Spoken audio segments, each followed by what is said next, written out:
오늘은 중국이 하고 있는 문화 공정의 하나인 우리의 음악, 국악 공정을 소개합니다. 지난 2008년 베이징 올림픽 때 식전 행사에서 아리랑 등의 민요를 배경으로 한복을 입고 부채춤과 장구춤을 추는 등 문화 동북 공정을 했었습니다. 당시 보도자료에는 소수민족 출신이라고 기술되어 있었지만 실제는 한족이었음이 뒤늦게 밝혀졌죠. 시간이 많이 흐른 지금 올해 2022년 베이징 올림픽에서도 한복을 입은 채 우리나라 전통 속옷을 들고 상호를 돌리고 삼고모를 선보였습니다.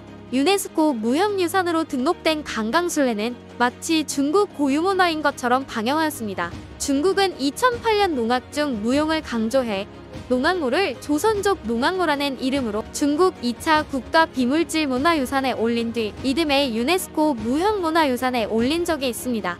이를 놓치 우리나라는 2014년 농악을 유네스코에 등재시켰는데요. 중국의 포털 사이트 바이두 백과사전에서도 농악모를 조선족 농악모로 규정하고 이를 국가 비물질 유산에 등재시켰다 기록하였는데 농악모가 왕성하게 유행했던 시기를 삼국시대라고 언급하며 이를 고려, 백제, 신라라고 엉터리로 소개하기도 했습니다. 지난 2019년 신중국 창립 70주년을 맞이해 중국의 애국가를 함께 부르는 영상에서 버스킹 공연 중 안전반 사물놀이의 짝쇠가락을 학생들이 연주하는 모습이 나왔습니다. 또 중국은 2011년 아리랑을 중국의 국가무형문화유산으로 등재시키고는 바이두에 아리랑의 유래에 있어 비교적 믿을만한 것은 자비령 전설이다. 자비령은 오늘날 한반도 지도상에 존재하지 않는다며 아리랑의 유래를 기록한 바 있지만 현재는 어때서인지 사라졌습니다. 아마 아리랑도 유네스코에 올리려 했으나 다행히 이 소식을 접한 우리 정부가 급히 2012년 유네스코 인류무형문화유산 대표 목록에 아리랑을 신청하였고 이가 등재되었기 때문인 것 같습니다. 하지만 최근 2020년 바이두는 판소리의 원료에 대해 판소리는 길림성과 랴오닝 그리고 헤이룽장성의 조선족 거주지에 퍼져있는 민속 예술이다라고 적었습니다. 이어 2011년 5월 길림성 등 연변 조선족 자치주는 중국 국무원의 승인을 받아 판소리를 국가무형문화유산에 포함시켰다고 서술되어 있습니다. 최근 사이버 외교사절단 방크는 바이두, 무형문화재망, 무형문화재 디지털 박물관 사이트에 판소리는 조선족의 문화유산이기에 중국의 문화유산이라고 설명하고 있는 것에 대해 비판하는 등 한국의 문화유산임을 알리는 포스터를 배포하며 글로벌 청원 등에도 힘을 썼습니다.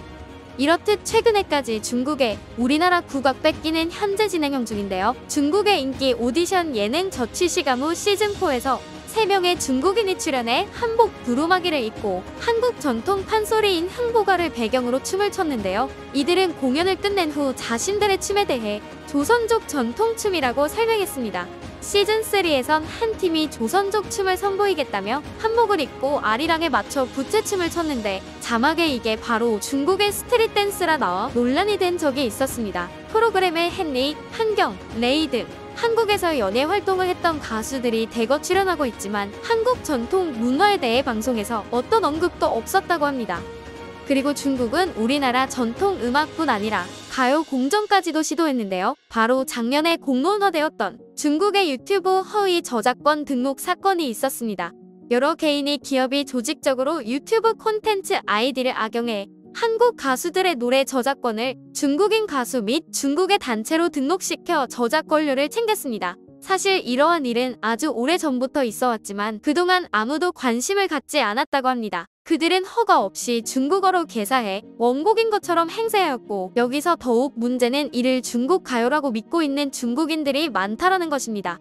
중국의 허위 저작권에 등록되었던 한국 음악은 아이유의 아침 눈물, 윤하의 기다리다, 이승철의 서쪽 하늘 등 그 외 다수의 곡들이 있었습니다. 한국 음악 저작권 협회는 향후 저작 권료가 정상적으로 배분되도록 유튜브 측의 조치를 완료하였습니다. 이처럼 중국의 문화 공정은 날로 더 뻔뻔해지고 교묘해지고 있습니다. 우리가 먼저 작은 것부터 우리의 것을 지키려고 노력하고 관심을 가지고 알려나가야 하는 때입니다.